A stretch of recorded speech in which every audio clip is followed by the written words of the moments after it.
This is part 2 of Dr. Ruthie Reynolds' lecture to the students involved in the Student Incubation Program.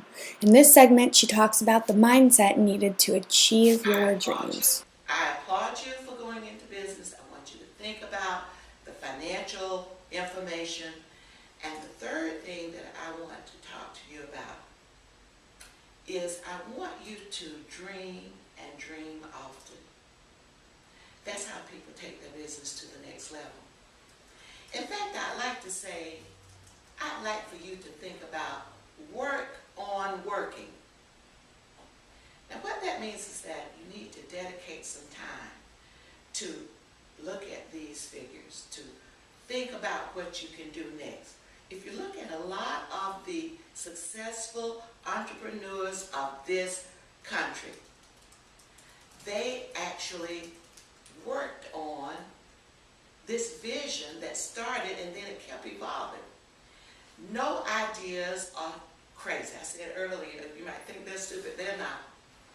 Everything that you think is stupid, believe it or not, many times people have thought of it, and you've thought of it for years, you just didn't act on it. Somebody got there before you. Okay?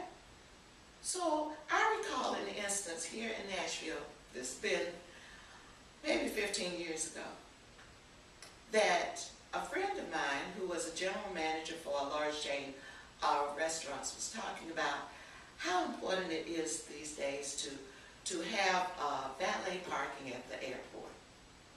In some of the largest cities they had it. And I actually investigated and I looked around and looked at how it would, what would happen. Of course, there was a company that owned most of the parking in the city at that time. But I got that idea and I started working with it, and I worked with it for about 2 or 3 years. Finally, somebody else started what? Valet parking at the airport. And these ideas being crazy, it is up to you to take your business concept, start doing things right.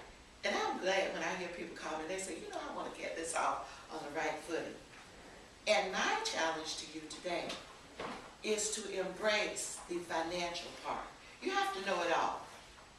A little bit about all of it, but you have to know and understand this financial piece. I hope you enjoy Dr. Ruthie Reynolds' lecture, and we'll tune in next week to see what else the students are learning at the Nashville Business Incubation Center.